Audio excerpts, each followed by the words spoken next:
My friends say, I know you love it, but it's over me. It doesn't matter, put the food away. It's never easy to walk away. Let her go, it will be okay. It's gonna hurt for a beat of your time.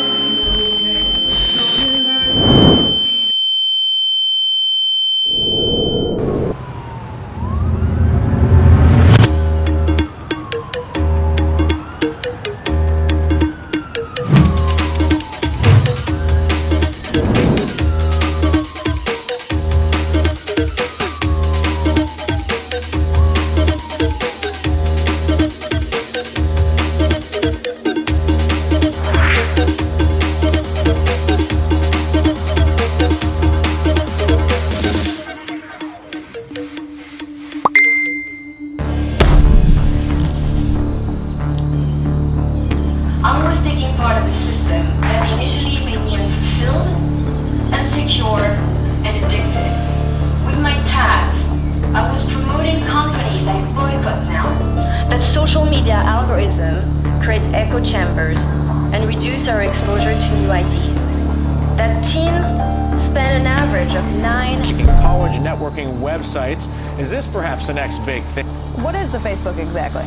It's an online directory that connects people through universities and colleges through their social. The social media giant that started in a Harvard dorm room turns 15 years old today. Facebook has connected and continues to connect the world in many ways.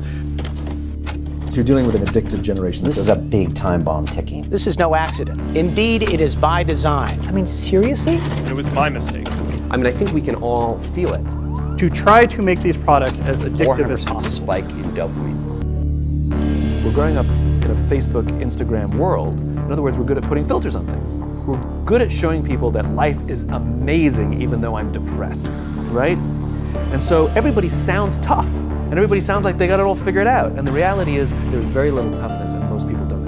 You know, people are unpredictable, and so we want to psychologically figure out how to manipulate you as fast as possible and then give you back that dopamine hit. We did that brilliantly at Facebook. Instagram has done it, WhatsApp has done it, you know, Snapchat has done it, Twitter has done it. So there are great examples. WeChat is doing it. There are great examples of failing fast is the right path to exploiting psychology of mass populations of people.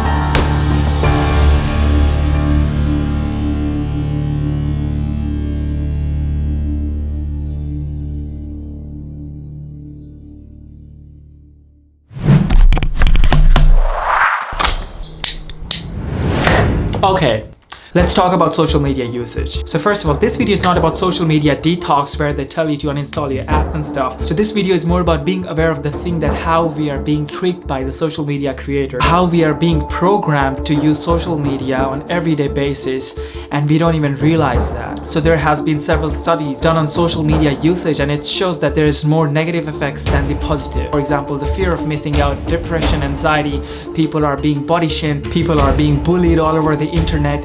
It's just becoming a very big problem these days and we don't even realize that. I was just watching this TED Talk by Dr. Cal Newport and this is what he had to say about social media use. These companies offer you shiny treats in exchange for minutes of your attention and bytes of your personal data, which can then be packaged up and sold. He also mentions that using Facebook, Instagram, Snapchat, it's like going to a casino. Every time you pull that slot machine in a casino, you're expecting a reward. That's what happens with us every time we open social media. Every time we are opening social media, we are expecting notifications, comments, likes on our pictures. And once we win a reward, we want to win more and more. So that's why we put more money and we use the slot machine again and again. And it doesn't happen every time. That's the same case with social media. Once you upload a photo or video, you get so many notifications. That's like a reward for us. And then every time you're opening your profile just to get more reward, which is attention from other people in terms of likes, comments, and shares on your video. Going to casino to gamble for 1 or 2 hours is one thing, but imagine bringing the slot machine at your house and using it since morning until the time you sleep. That's fucked up. Let's do a little bit of math. For example, if I use my phone for 3 hours every single day, and if I use that for a month, it's like 90 hours. If I use that for a year, it's like 1,080 hours. That is equal to 45 days. So out of 365 days, I'll be on my phone for 45 straight days. Imagine if I am not using social media. I can learn like anything in those 45 days. That's crazy. We really care what other people think of us. So for example, you know, when you upload a new photo, a new profile photo of yourself on Facebook, that's a moment where our mind is very vulnerable to knowing what other people think of my new profile photo. And so when we get new likes on our profile photo, Facebook, knowing this, could actually message me and say, oh, you have new likes on your profile photo. And it knows that we'll be vulnerable to that moment because we all really care about when we're tagged in a photo or when we have a new profile photo. And the thing is that they control the dial, the technology companies control the dial for when and how long your profile photo shows up on other people's news feeds. So they can orchestrate it so that other people more often end up liking your profile photo over a delayed period of time, for example, so that you end up having to more frequently come back and see what the new like. Okay, so after like listening to all that stuff, like my brain was like, what the fuck?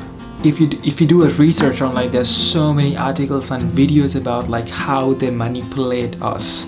Like they literally hire the engineers who actually build the software for a casino to build these softwares. It's crazy. And how this thought came in my mind. So one day what happened was, I was working and I left my phone on a purpose. Like I was like, okay, I just wouldn't take my phone to my work and we'll see what happens. And I felt good. Like when I came back home, I didn't want to check my phone. I was like, no, I don't want to check it because I would have got so many messages and I just don't want to reply it. Like I feel so free and I feel so like. So after that day, I was like, man, I need to reduce using my phone. So I deleted Facebook app on Instagram because I'm a content creator, so I need to have my business Instagram page, but I deleted my personal page, and that just helps me not to use Facebook or Instagram.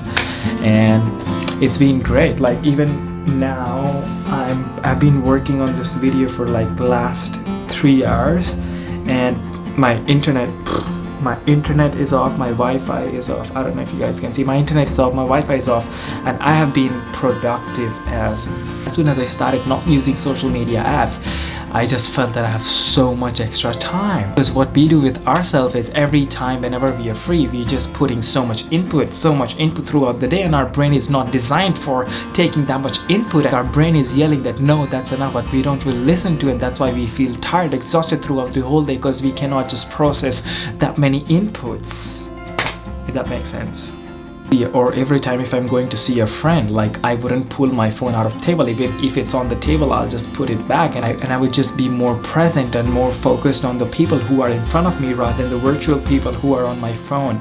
And that is so cool. I just felt paying more attention to them, and like the conversation is just more meaningful. If you're still watching this video, try it out. I just feel really good about it. And just before ending the video, I'm gonna put this clip. This is interesting. Mr. Zuckerberg, would you be comfortable sharing with us the name of the hotel you stayed in last night?